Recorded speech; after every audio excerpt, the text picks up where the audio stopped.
With us today, we've got Mohammed Hussein, Josh Rice, here on the No Show Sportscast on YouTube. Wherever you're listening, thanks for tuning in. We're going to be talking a little bit today about the National Football League. We've got a lot of exciting games coming up. The season is coming to an end, gentlemen, and it's very sad to see this the long purgatory that is the NFL offseason, which lasts almost 8 months, I believe, but it feels a lot longer. And especially for some of us, we're going to be taking a special look into these remaining 3 games of the season. So, my friends, we've made it. When the season started, Buffalo played the Rams. It was on a Thursday, and then I said that tomorrow's going to be the Super Bowl. And, well, sure enough, the season is over. 3 games left. So, the divisional round weekend just happened. It was very exciting. Perhaps a little bit disappointing to some people. It was highly anticipated game. Mohammed, what perhaps was your first take on the divisional round? Were you able to watch a whole lot of football this weekend? Yeah, of course. I try my best to, obviously survive and, adapt given that, this team unfortunately couldn't make any progress. But you know what? I said Drew Lock to the moon at the beginning of this year. We had Geno Smith. So it still got us somewhere, but Drew Lock would have, you know what I mean? Anyways, honestly, a bit shocked as to how I guess the first Saturday went in terms of like how dominating the Eagles were. I was telling Josh, "Yo, you gotta watch out for those Giants. You gotta watch out for those Giants. They're gonna do something." And then Jalen Hurts decided to actually show up on that day and then just completely obliterated them. And all the Daniel Jones project, Jacksonville as well. I thought that was probably going to be somewhat of an upset, close to it. Mahomes was just kind of asleep for 3 quarters. Fourth quarter comes along and he kind of just did his thing. Buffalo and Cincinnati really shocked me. I was not under the impression that Buffalo was going to lose at all. I thought that Buffalo was probably going to come out of the AFC, especially given like Damar Hamlin and all that happened, all what happened with that. So I'm very shocked to see the Bengals in the AFC Championship. I don't see them going to the Super Bowl. I was under the impression that they were overhyped heading into last year's Super Bowl. So I don't, we'll see what happens with them. And then the Cowboys and the and the Them. and Those guys, yeah. The Cowboys played someone this weekend. That game as well was. It was hard for me to tell, but typical Cowboys. No comment on that. Yeah, for sure. Nice last play, by the way. Nice last play. Just They good lateral. Cowboys fashion. You know how they do it. Yeah, they just showed up to lose. That was Josh as well. San Francisco 49ers fan. You've been enjoying. I think that's an understatement. I think the fan is an understatement. The fan was a time ago, but now it's a super fan or other colloquial names I'm sure he goes by. So, Josh, 49ers fan. It's been exciting last 3 or 4 months for the 49ers. What did you think about their performance against the Cowboys? Well, like you said at the start of the podcast, the 8-month season, give or take, is coming to an end, but not for the 49ers. We still got a couple weeks left in us. And no, we had a hard-fought game this week. I think it was Brock Purdy's wake-up call. Like, he really had that game where he was kind of playing like a rookie that he is. Like, it wasn't just a flawless 6 weeks that he's had.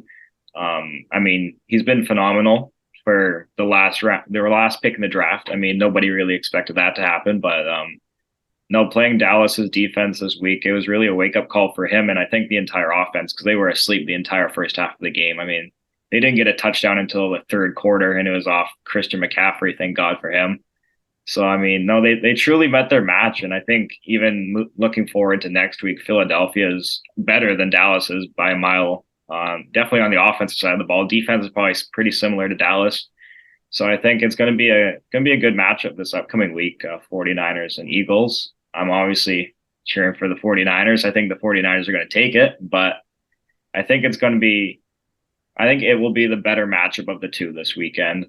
And looking ahead to Cincinnati, Kansas City, it all kind of depends on what's going on with Kansas City's quarterback situation. Given the extent of the injury, I'm not too sure. I'm kind of opposite of Mo. I think the Bengals are going to win that game. Um, I've had high ankle sprains before, and I know how badly they can affect somebody playing football. They can tape it, they can ice it all they want, but if some big 300-pound defensive lineman lands on that leg, he's going to be in a world of pain for that game. So I'm taking the Bengals by at least a touchdown that game. Yeah, absolutely. That's I think we're going to be treated to a lot of excellent football this weekend. For me personally, I think that yeah, definitely the two Sunday games were probably the most shocking because for me, I just didn't see Cincinnati having the edge over Buffalo like they did in the snow. Not to mention how kind of frustrating at times it seemed Buffalo, they couldn't defend, they couldn't get the ball up the field, they couldn't get into the red zone. For a team, I know that I feel like I see Buffalo go for it on fourth down a lot. Wasn't necessarily the case. You know Josh Allen's going to run for those. But to see Buffalo play the way that they did, as poorly as they did, they had been making it look easy all season. And for their season to end like that, I've been saying it for the last 4 months. They need Von Miller. Like, they needed him in that game this weekend. And the defense, again, they were not showing. They were not clicking. But sources can confirm now that Joe Burrow is him. He's the man. Everybody was clicking offensively, right? And it's going to have to come down to that. We'll talk a little bit more about the game against the Chiefs coming up. But, of course, from the Cowboys and the 49ers perspective, I've been talking last couple of weeks. I made a video about Dak Prescott's ability to throw interceptions, which he had kind of become. He had became this kind of a joke for throwing interceptions because it seemed like every single game he was throwing interceptions. And that, of course, just culminated again. So,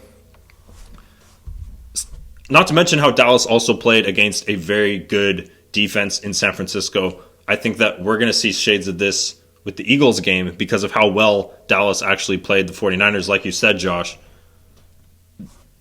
San Francisco, it wasn't just a cakewalk. They had to earn all of these points. We saw probably old man Robbie Gould more than we needed to because he outscored all of the receivers for the 49ers. But that game to me was quite disappointing. And like I said, it kind of came down to Dak blowing the game with those two interceptions. Tony Pollard goes down. Zeke just released a statement saying that he could probably play with a pay cut to stay with the Cowboys, but at this rate, the guy might as well just volunteer. And Brett Maher is probably working at McDonald's this week.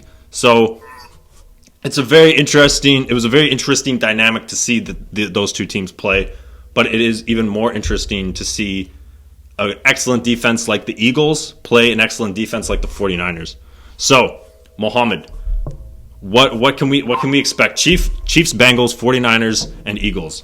What are you seeing coming up this weekend? It's a number one seed Super Bowl. We're getting Chiefs Eagles Super Bowl. Chiefs, I don't think obviously I can't be rooting pro Niners here. That's not the game plan over here. I love Josh Rice. I always tell him this. 99% of him is always good. Just that one. It's just that one.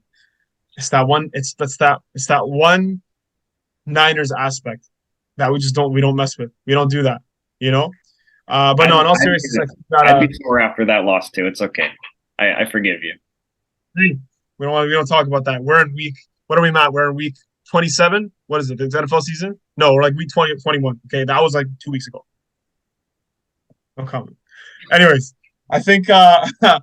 In all seriousness, I think the Brock Purdy thing's very impressive. Like to be the last pick in the freaking draft and make it all the way to the NFC Championship in your first year is very good. It's going to give you good problems in the offseason when you have to really decide on a quarterback. But I think up until this point, like Dallas, I was shocked they even got through Dallas. Not entirely, but to the point where I thought, that might have been one of the games that Dallas was finally going to break through. But I think the Eagles are just more of a complete team, and coming off like a 30-point win over the Giants really, really helps. And then in terms of Bengals Chiefs, I just believe in Mahomes. I really do. I really think that even though he does have an ankle sprain, and Josh brings up a good point about what they're going to do about like whether or not he's going to stay healthy for the entirety of the game. He's just a dog. He's just a dog, bro. I think he's gonna manage to pull through for that. But then again, there's also a very very valid argument for if Joe Burrow makes a Super Bowl this year, then he's like Matt said, he's here. He's that guy, right? But I got Eagles Chiefs Super Bowl. I think that the Eagles Niners games is going to be a lot closer than I want it to be. But I also think that Chiefs and Bengals is going to be a tight game. It's going to be a good day of football, I think. But that's my prediction for Sunday. Absolutely. And Josh, It's not just because of my bias. I'll give you a couple of reasons here. First of all, I was talking to Mo this morning, and I was just saying, regardless of whatever team was in the Final Four, say it wasn't the 49ers, and if somebody had Mr. Irrelevant quarterbacking their team, I'd be cheering for that team just because of the story. Like, it is incredible what the kid's doing. yeah. I do think, oh God, what do we got going on here? I do think I'm just writing down your reasons. Brock Purdy's story. I do think that 49ers and Eagles are definitely going to be a close slugfest. I mean, A.J. Brown is an absolute monster, and I honestly am terrified for the 49ers DBs having to try and cover him and Devonta Smith. Mm-hmm. That's going to be a train wreck. And then Dallas Goedert on top of that in the middle. It's going to be a lot. But I mean, same goes for the Eagles. We have Deebo Samuel, Brandon Ayuk, George Kittle, Christian McCaffrey. I mean, that's a lot to cover. And it's going to be a battle of the D lines. I mean, Nick Bosa, we got Eric Armstead. They have Fletcher Cox. They have Brandon Graham. It's going to be a lot. It's going to be hard hitting. It's probably going to be the most physical game of the entire NFL season. But I mean, I hope my boys come out on top. And then AFC side, you're probably watching the two best quarterbacks in the league right now slug it out. I'm putting Mahomes number 1 overall and Burrow number 2. I'm putting Burrow ahead of Josh Allen just because of what we saw last week and the consistency that we've seen from Burrow. I think Burrow's better than Allen this season. He's been more consistent. He's thrown less picks. He has a higher completion percentage. Like, he's just been a dog. And if Mahomes' ankle injury is as bad as it seems to be, I think the Bengals will be able to outscore them. I mean, the weapons that team has is undeniable. And, I mean, they beat them last year when the Chiefs had Tyreek Hill. They had more weapons. Why can't they do it again?